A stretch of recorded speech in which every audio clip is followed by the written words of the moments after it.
Hi, thanks for joining us. I can't believe it's been the year anniversary is already passed for Skills England, and today we're going to be chatting about the first annual skills report. My name's Gavin O'Meara. I'm the CEO and founder of FE News, and I'm joined by Phil Smith, Chair of Skills England. Phil, how are you? Good, great to see you, Gavin. And look forward to chatting. I mean, I really enjoy our chats, and I think this kind of important time, a year on, is a good time to reflect on where we are, what we've done, and actually where we're going. So really good. Yeah, no, definitely. And I've read your annual report twice. Not many reports I read twice, actually. So all 56 pages. But really interesting stuff. For you, what would you say are the main sort of takeaways? Because I can see loads of direction of travel in there, but there's lots in the report, So what was your main takeaways for you, Phil? Yeah, I mean, I think, the important thing, first of all, is to say that, we're trying as much as possible to, within that report, to look forward, but obviously reflecting on the position we're in at the moment. And the reason we obviously want to look forward is, despite lots of really good stuff that's been done, there's still a long way to go. There's lots that needs to be done, and there's still challenges. If we'd sorted after a year and I could go and put my feet up somewhere, that would be amazing. But funnily enough, it's not like that. So, there's a lot to do. So, things like, skill shortages, demand in our key occupations growing by 25% over the next decade. So, the key occupations, i.e. the occupations within the industrial strategy, and we have a couple of other sectors, the industrial strategy, but the strategic sectors growing by 25%. So, there's a lot of essential, and that the system isn't going to handle that. That turns out to be close to 2 million new jobs that are going to be needed. Well, the system isn't going to deliver that, so we're going to need to reskill people, get people in that are not in the system already. So that's important. And I think it's also, that, as you know, Gavin, I also sit in the Industrial Strategy Council. So the Industrial Strategy Council was about saying, or the industrial strategy was about saying, here's our growth sectors. How do we get people into sectors where there's good jobs, good growth, et cetera, et cetera? So if there's going to be growth in those sectors, how do we get people into those sectors, and how do we give them the right skills to do that?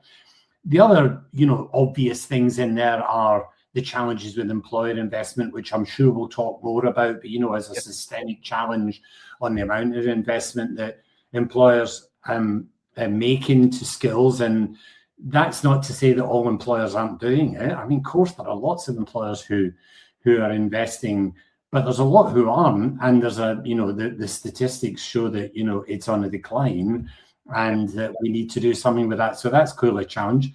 Obviously, the topic du jour is AI.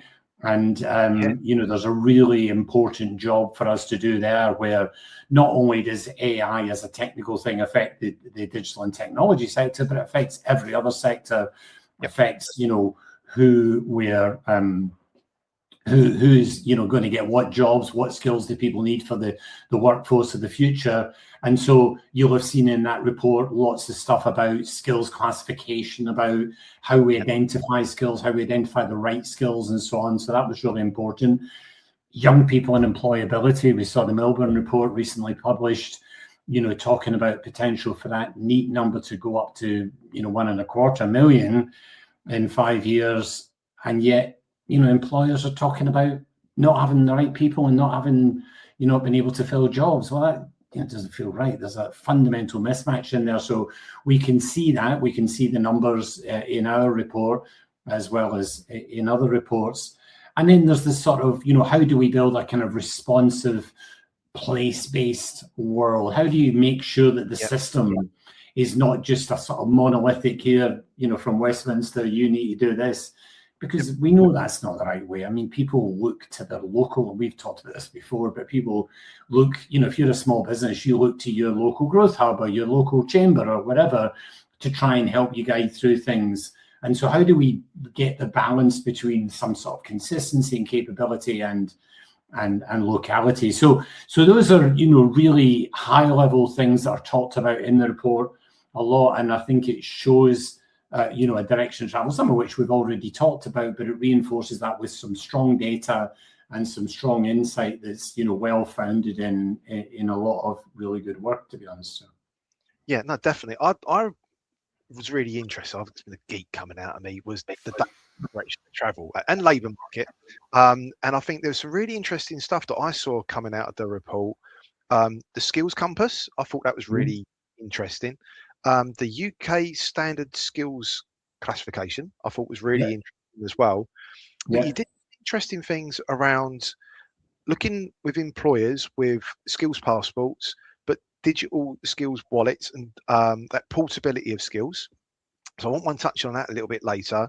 But I was really interested in some of the things that's going around, because everyone knows that skills England is going to be data led and labour market led, and trying to meet those needs and trying to be able to direct people on that skills compass. I know it's on a sort of trial basis, but I love the way that direction of travel with it. So I don't know if maybe we could unpack that a little bit. Yeah, I mean, that's a really, really interesting point, Gavin, because, you know, the point is that, you know, we have got a lot of amazing data, all right? And you've seen some of that in the report. It's really robust and it's well tested and so on. However, you know, often I hear as chair, people go, oh, you know, you're not giving us the right data and we don't know what the local skills vacancies are. And we don't know what, and that's true. We don't, in many cases, know what that is, but that's not because we haven't got the data and we're not giving you, it's because we don't actually have the data. Because a lot of that data is held in, you know, in growth hubs and, you know, combined authorities, or even in private businesses, you know, in various, you know, people who talk about skills or jobs or whatever in the private sector. So I think some of the balance we need to find is, how do we get data to, you know, consolidate data so that it gives everybody the same sort of base to talk off of? And as you say, as someone who likes data, you can see the attraction of that. Because, you know, if you talk, and I mentioned in the previous question, you know, that when you're looking at local environment, if you talk about central and go, yeah, we've got skills shortages in this area, or we've not got skills shortages, let's take that example, you've not got skills shortages, and somebody in the Northeast goes, you must be joking, we're really short of those kind of people here. And of course, the balance of that is that we've got a system that probably is not as, the skills are not as portable as they should be, which brings us on to another strategy in a minute. So really saying, well, actually, you know, maybe it is welders in the Northeast, but there's a load of welders down in the Southwest. That's not actually true, but you know, you could see that sort of mismatch. And if you add those two together, the average is that we're all fine. So, you know, you've got a danger there that you oversimplify it.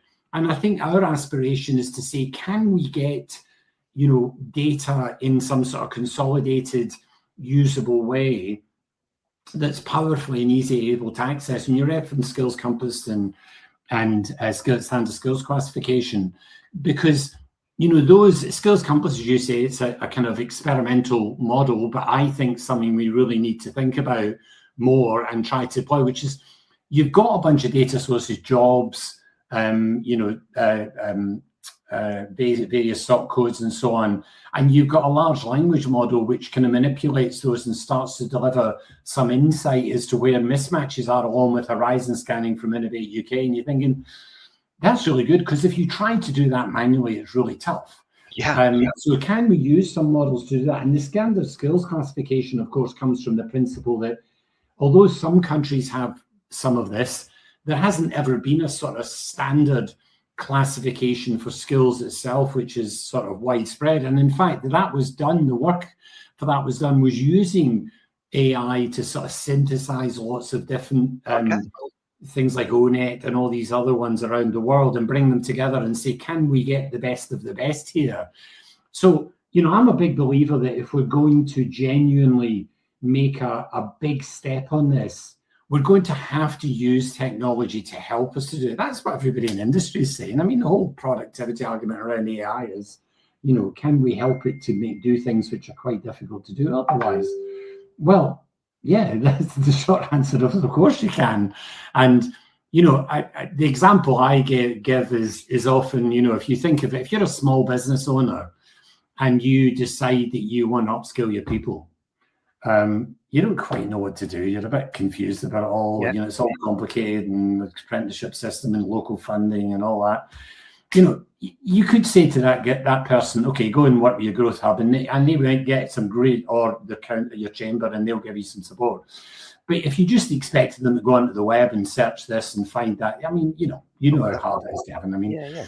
So on the other hand, if you're in today's world, the whole kind of AI is, you go on and you say, and I've done this, and you should try it.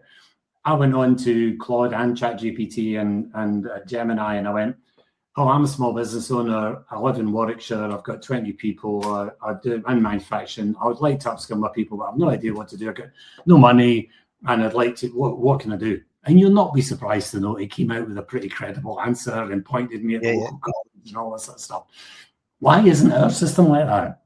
And so that relies on, you know, good data, but not trying to reinvent everything. Let's try and use what we've got. So standard skills classification, you know, skills compass, and all these are really us sort of starting to push the edges of, can we do things a bit differently? Can we find ways of really engaging in a smarter way? So I do think, you know, as you described it as direction of travel, I think it's a really powerful signal that we want to try and find innovation within this system, you know? Yeah, definitely. And I think one line that popped for me was that common language of skills, which I thought was interesting, which was around employers talking about a common language of skills, but also the learner, the future learner, lifelong learner.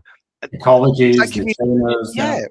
The communication, we're then talking, CVs can be matched like properly. Do you know what I mean? Like jobs and I thought that was interesting sort of direction. Well, I don't know whether you, I might have told you a story before, but I know when I was at Cisco, we did a lot of work with the armed forces, and I remember talking to them, and this was just it was an illustrative example. They were talking about drivers, and, you know, externally we thought that was mapped to lorry drivers or HGVs. But it didn't. Of course, a driver in the army or in the forces is a logistics expert who's got so there's a whole set of language differences that are just doing that. And so somehow or another, if you can start to codify skills, and that's what the standard skills classification model is about. How do you codify skills, whether they be AI skills or, you know, particular occupations or whatever? You then start, not only can you have exactly what you say people talk, but then maybe you can start to put them into a passport or a wallet of some sort. And if you're a young person who has got a load of skills, you know, whether they be because they worked in hospitality or they, you know, so did some customer service things and they did whatever, you know, they go in for the first interview as one of these young people who's struggling to get into and they say, oh yeah, I worked in a call center for a while and I was a barista and whatever. It's like, well, that's not insignificant because, you know, you've handled awkward customers, you've looked at money, you've thought about, you know, timings. How do you codify all that so that they're much more seen as, you know, doing valuable things so an employer can go, actually, that's the sort of skill I really need to do. So it's really important. And again, to the direction of travel thing that you're talking about, you know, that's where we're trying to go with this, which is to say, how can you make sure that if you can use the common language, if you can have something that's open to everybody, you can start to do the sorts of things we've just described, you know. So. Yeah, no, definitely. And like there's been such a massive drop in hospitality like roles, for example, but there's still those people there. But there's that transferable skill to health and social care, which is a priority skills area. It's one of the +2 on the industrial strategy, isn't it? Which is like, what could that mean in the future? Well, you know, how many of us started in jobs? I mean, my first job, you know, sort of proper job was in a hotel as a waiter. And, you know, that was a nighttime job when I was at school, I think, even before I went to uni, but certainly in the early days of uni.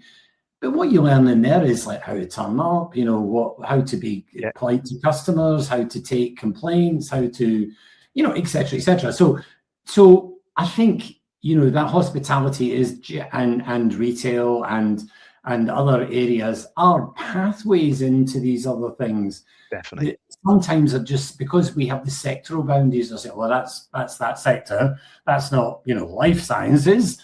But I'd imagine a number of people in life sciences are probably have come through that path as well. You know, so it's all part of the story. And I think we have to be much more, you know, rich about that in the way we think about it. You know?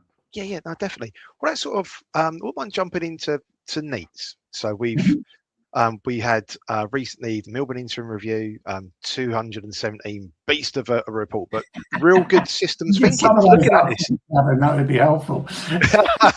well, how long have you got? And it's looking at it in a different way, which is I think is really necessary. But Milburn talks about a fork in the road for us, and I think the timing of the annual skills report's really interesting. The same day as the Milburn review, we had 1 million NEETs announced, which was hovering at that number anyway, but it's a political significance. That's 1 million young people that have all that opportunity. Do you know what I mean? That is that frustration. But the cost is 125 billion pounds a year for NEETs. If they were in work, that would be 38 billion pound plus. It's kind of significant to the country. So there's loads in the report around looking at young people and how we can support them in different ways. And we sort of touched on it a little bit and direction of travel, but what other ways is Skills England trying to move towards improving those employability skills for young people? You sort of touched on it a little bit. That's why I thought I'd jump into it. Yeah, I mean, I think there's a few things. I mean, the first thing to say is the whole reason for the Milburn report, and it was commissioned by Pat McFadden as Secretary of State for DWP, was to say, you can kind of look at this NEET thing and go, oh my God, there's 1 million people unemployed. If we just had 1 million jobs, it would all be fine. Well, we know that's not the case. It's much more complicated than that. Young people with, caring responsibilities or, mental health issues or yes, just can't find a job, or a mismatch of skills or language, as we just talked about. All those, there's lots of factors in this. All right. So that's important. And Milburn clearly says in his report, don't just jump into I think it says at the beginning, don't jump into your favorite bit and just reinforce your views of it. This is a story which is painted broadly, and it's local, it's central, it's, there's lots of complexity in here. So I think it's important to recognize that, there's a set of things that have been done to try and address, young people and their entry into jobs, but that's something that has to continue. It has to continue because, it's not about this single solution. So things like, all of the work you saw around, support for small businesses, recruiting young people, various costs removed from small businesses and recruiting them, the youth guarantee, and all those sorts of things. So there's a set of sort of structural things that have been done, and clearly a sort of tilting of the apprenticeship system as one of the funded systems towards younger people. Probably intuitively what most people think the apprenticeship system is, but probably not what the apprenticeship system has ultimately become. So so that's something that has to be handled and is being handled to a degree. But also things like foundation apprentices, which are really saying, is there an apprenticeship that's an apprenticeship for an apprenticeship, if you know what I mean? In other words, you get people into the basic stuff. It's getting people ready, isn't it? Basically, it's better to get them ready. Exactly. And then on top of that, there's lots of other things that we can be doing, like, brokerage services. There's a set of pilots or proof of concepts going on around the country with the MSAs, or they're going to be to say, is there maybe a bit more need to? If you look in places like Northern Ireland, there's some really good work being done there, up in the northeast, the northwest, and in Manchester and others, where there's sort of brokerage service being done, where they're sort of taking maybe a bit of an intermediary where they recruit the apprentices, and then they're kind of given out to the SMEs, and a lot of the safeguarding and other things that people struggle with is done for them. But what you typically find in those environments, so once an SME's had a few or an apprentice or two, they go, oh, I really like this, actually, I'll get some more, so it's a kind of getting over the barrier sort of thing. So that's important. So some of that sort of stuff going on. But I think there's a sort of broader sense of, how do we make the system accessible? And a lot of the work you've heard me talk about before, Gavin, about how do we make the system simpler?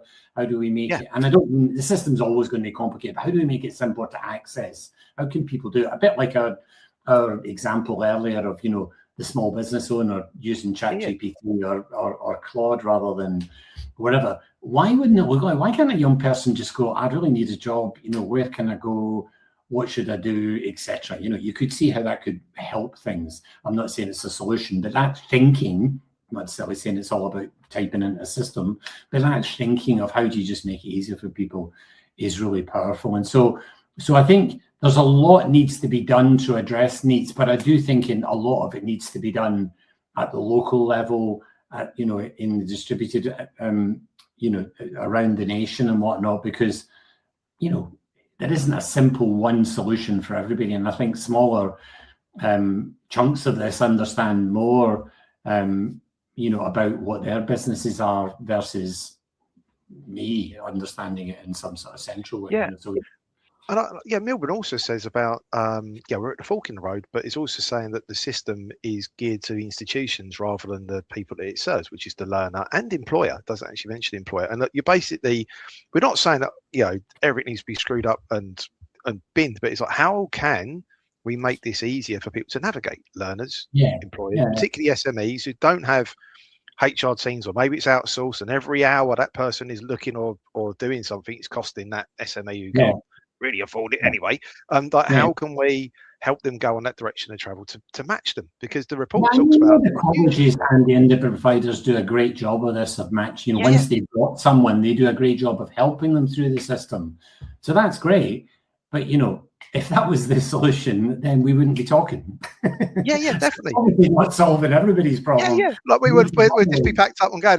Totally. And I think the local skills dashboard is interesting for that, because I think that then shows lots of different things and that direction of travel again, isn't it? Around like how can SME and the young person to be able to see those different areas. I just thought that was really actually you did talk and mention that in the local skills improvement plans, which I mentioned in the report as well. That's important because LSIPs, as they're called, shorthand for local skills improvement plans, were done last year, a year before, whenever it was, and now the new ones are in process at the moment. And that's really saying, what is it in your local areas? 39 regional areas who are all doing LSIPs. What's the issue in your area? How do we get it right? What are your employers? And I think what I've seen, at least from the people talking to people who are doing the LSIP responses, is there's a much bigger group being included, the universities and the colleges. Sometimes they did that in the previous ones, but not always. And I think it's been done a lot more holistically now, which is great. So that, alongside the industrial strategy and all these sectors and so on, you've got this multi-dimensional thing going on. Yeah. Try and say, what does it look like? And then how do we make that work for young people coming into the system? And then how do we make it for people who want to upskill themselves in the system, So, yeah, no, definitely. One big thing that I saw in there was sector skills needs assessments. Can we talk about some of the takeaways that you could see out of that as well? Because it touches again on those priority areas, but also the growth that we're trying to prepare the skill system for, really, isn't it? And it all goes into portable again. It's like you're saying, you're doing a 3D sort of approach to the skills, really, isn't it? If you know what I mean. I'm finding myself doing this a bit, and I'm it's not even like 20D, So, but no, I agree. So the interesting thing is, the skills report, of course, is this sort of general, here's where things are and all the stuff we've talked about. The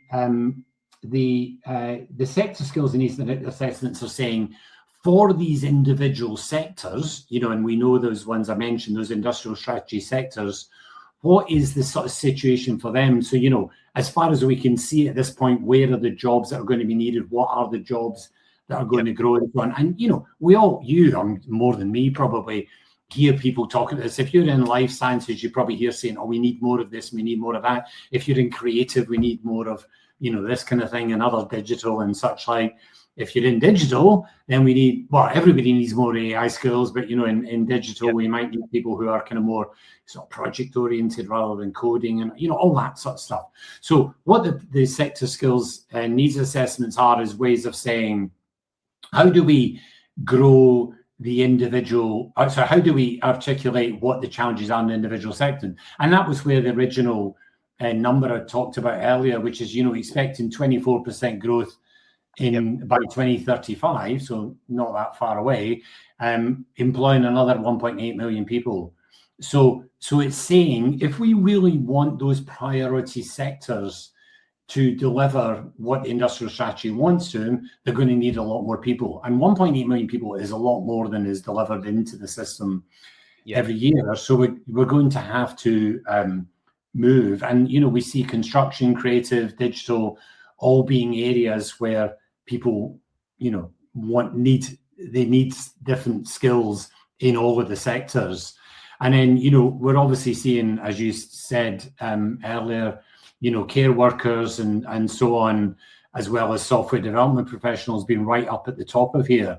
Now, there's a great kind of discussion about software development. That there's massive discussion about, AI and what it's doing, and I'm not got all the answers to it, but very involved in it. What does software development mean? Well, software development means developing software to do something. That doesn't mean coding all the time. So it may well be that coding gets automated in some way, but that doesn't mean the people who design and articulate and test and deliver and engage and put together software isn't another skill or another set of skills, systems designers and so on. And then the other interesting thing that came out of the skills needs assessment is that, in our report, 62% of the jobs are going to need level 4 or above. Compared so missing middle. And so that's sort of, more skilled, sort of HND, as you might have called it in the past, that sort of level and above, So yeah, it's an interesting. So again, to the point, there's the skills report itself, i.e., the thing talking about skills needs, and then there's each of the sectors with their, kind of sector needs assessment, which of course they're putting into what's called jobs plans at the moment, which is the sector saying, for my sector, we need this kind of job profile, and that with a multi-D chess thing is saying, how does that all fit together, sort of thing. But then that then goes into the skills compass, then, doesn't it? It then goes down to the common language of skills to be able to build. So you can see the stack of where it's trying to and why. Do you know what I mean? Yeah, basically, exactly. We haven't touched on that, and I know we're both desperate to talk about it and stuff. But I agree on software engineering, but you always need to have a human in the loop. You can't just vibe code something and just let it just run off and do whatever. You need a human in it to check. And there was some common. There's a lot of areas, and this is another thing I want to talk about in a minute, around you're touching with different departments as well, which is interesting. So with Treasury on AI, for example, with DCIT, we've also, but with different organizations like Future.now around getting those basic level skills in place through to the kind of really in-depth AI skills that we're going to need, because we're talking quantum in 10 years is going to sort of kind of be a thing. Do you know what I mean? And stuff. And it's like that whole sort of level, really. So I don't know if we can sort of touch on the AI sort of piece. There's a big chunk on the report on AI. Yeah. So, well, I'll pick up the two parts of that. So one is the sort of cross-government thing. And that is a thing. There's no doubt about it. It's a thing. The part of the beauty, and obviously we need to keep pushing this, is that, when the industrial strategy was announced, it said this is an industrial strategy it happens to be owned by DBT, Department for Business and Trade, but, it's a cross-government strategy, all right? And so a lot of what the industrial strategy is trying to do is say, how do we pull all these sectors together and coordinate them, and all the jobs plans and all that. So that's important. And I think, again, you and I have discussed in the past, but, that thing we were talking about, portability of jobs from the northeast to the southwest, for example, that's true across industries as well. So it may well be that we've got a bunch of welders who are absolute experts in welding in the nuclear industry, but actually you need a load of them in the defense industry or the transport industry or whatever as well. So there's a sort of portability across the piece, and I think that requires not only us just saying it's all joined up, but all the government departments who have their own ownership of these, Department for Transport, Department for Health, etc., all realizing that actually there's a bit of a shared challenge here. And, that's not easy, I've got to say, but it's definitely something that needs to be done, right? So, and I think that we were already seeing this with digital in a broad sense, that the digital sector, yes, that's an important sector because it's got all the unicorns and all that sort of stuff in it. Yep. But it's also something that's fundamental to everybody, and digital, let's say pre-AI, was something we know was a big challenge. And as you say, with Future.now and Lloyds Bank and so on, I sit on the Future.now advisory board, and Liz, who's the CEO, is my deputy chair in the Digital Skills Council. So we'll try to join all this up, as a set of individuals who are involved in all of this. And I think a lot of this is about joining up and trying to pull it together. because there's obviously a natural tendency sometimes for people to go, well, this is our bit of it, and we'll focus in here. But yeah, I don't silo thinking. It needs a systems approach, doesn't it? Systems approach is totally the right way to do things, but it's not necessarily easy, because it's sort of super easy to say that, but really hard to do it sometimes. And not for bad reasons. I think people don't want to do a systems approach. I think it's, budgets and priorities and ministers and all the things that drive directions. We just need to keep pulling it back and go, you know what, if we don't think about this in a joined up way, we're never going to get much further on than we are at the moment. 100%. And AI is a great example of this, as you said. DSIT own AI because it's digital and so on. But I'm involved with DSIT. Obviously, DSIT are the sponsoring department of the Digital Skills Council. Obviously, DWP and DFE are essentially the sponsors of Skills England. I sit in the Industrial Strategy Council, which is responsibility of DBT. I'm in the Labour Market Evidence Group, which is responsibility of the Home Office, and so on. So there's a load of people who are in this dialogue somewhere. And AI, given its pervasive nature, has to be thought of as something across the piece. Now, I'm not saying that any one department shouldn't own it. Great if they do. But, the danger is that lots of flowers start to bloom all over the place. And that's not a bad thing, because everybody's trying to do their thing. But you have to keep putting yourself back in the customer's perspective. And you and I talked about the young person or the small business owner. If you're a small business owner, let's say, first of all, and you look at all this stuff going on in all these different departments, like, okay, so which one of it is I should be talking to? Somebody called me last week and said this, and actually, should they care? Not really. They just want to know, I'm a small business, I need to get some skills, I want to grow, I want to export, I want to do whatever. What should I do? How can you help me, etc.? If you're an individual, let alone a young person, or someone who's not in earning or learning, or if you're just a young person who's graduating and something, you kind of just want to say, give me some confidence. And the word I use a lot in AI is confidence, Gavin. We need to give people confidence. If you're an individual who wants to thinking about AI, how do you get confident that you can ask it the right things, you can evaluate what it's doing, you can get a bit of a sense of things? But if you're a business and thinking, how do I use this? How can I make my business more efficient? It's another level of confidence you need about how systems work together and so on. Or if you want to be an expert in AI and you want to, write frontier models, or you want to be an expert in token maxing, as they call it these days, actually using as much as you can to try and really optimize it. They're all different levels of understanding, so you need to sort of find ways of giving people confidence in that. And so in the report we talk a lot about, and there has been a separate AI report, and there'll be another one soon as well, talking about what the challenges are in AI. And I think it's important that we recognize that it is the general confidence. So the work on essential digital skills is about, okay, do people feel confident using anything?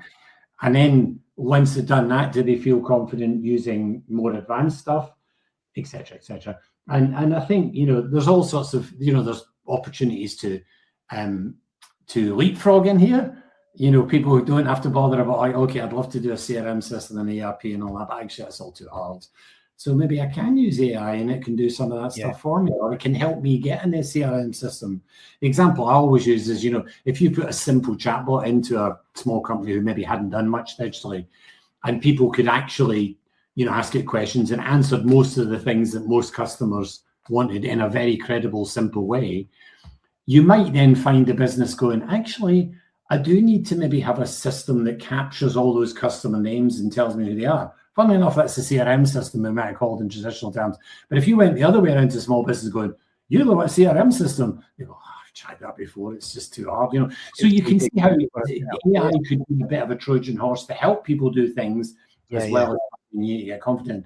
And skills and productivity route again, isn't it, Charlie? Exactly. So it's a big issue, Gavin. It's a big challenge, and I think we have to get to the state where we're genuinely thinking about that. And then the other sort of nuance on it is, a lot of the talk at the moment is about entry-level jobs. Are they or aren't they being eliminated by AI? And, I don't think we really know the answer to that fully at the moment. There's a lot of anecdote. There's some good evidence appearing, some of which is saying, well, actually, it's not really the graduate jobs that are affected by this. It's actually other jobs that were already on the decline. I'm a big fan of Tara Alice, a good friend of mine. She's an economist. You probably know Tara, but was in government, McKinsey, etc. But she's published some really good Substack blogs talking about, some of this stuff. And there's lots of other people doing it as well. But it's really interesting because, it's so easy to dump. And I know the Milburn report has tried not to do this, which is to say, let's jump to a conclusion here. Here's the answer. If we just do more of this, it will all be fine. This is a complex area, and that's neat, obviously. But even when you look at AI, this is a complex area. We need to really think about what do the jobs of the future look like? How do we get industry involved in that? Are there entry-level jobs that are, what's the shape of them? How do you bring people on?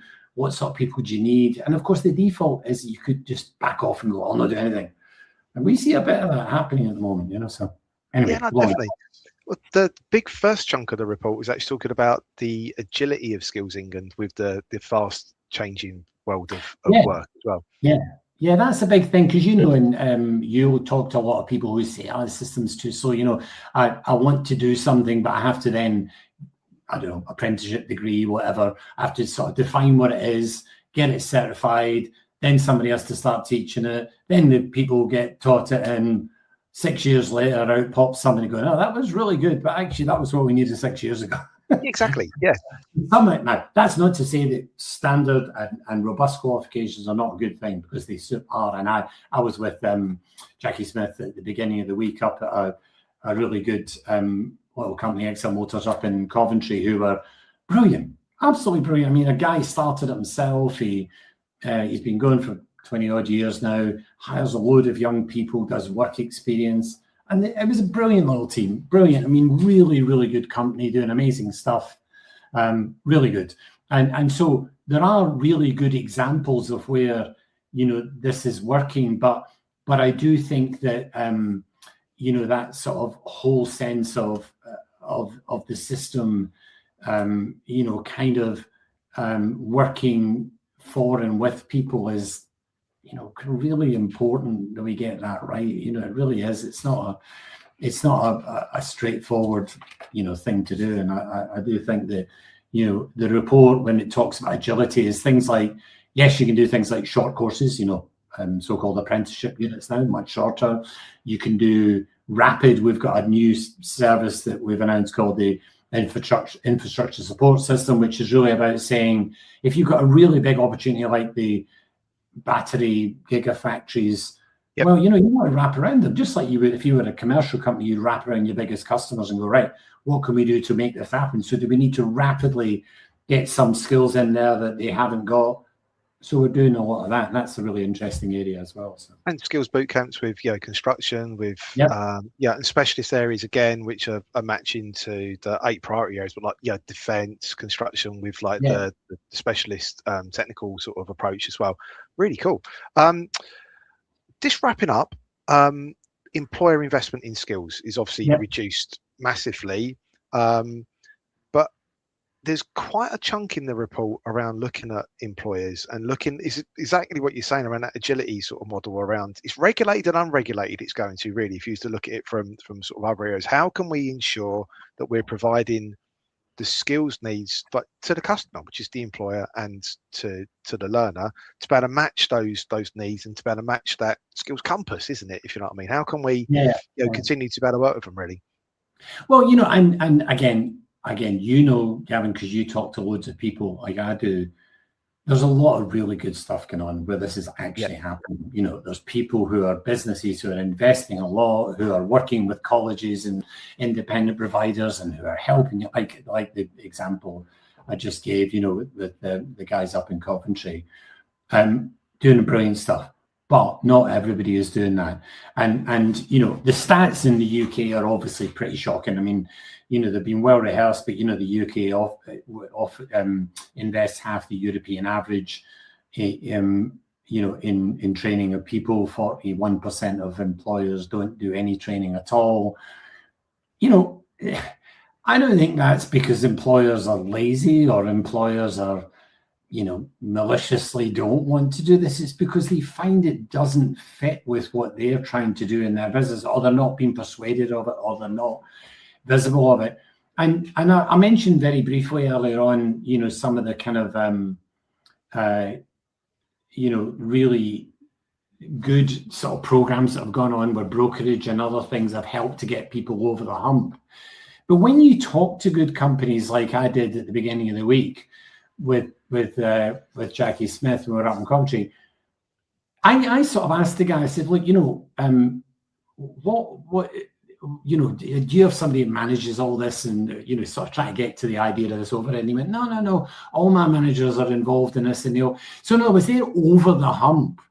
And I think, like everything, you've got to get people over the hump. One of the things I always talk about is it doesn't matter whether you're talking about the business community or your own employees or whatever. So let me give you an example. When I was running Cisco, if I wanted to do something new with my teams, want them to sell different technology or behave in a different way, you always had this sort of slightly 80-20 rule, which is 10% at the top of the company.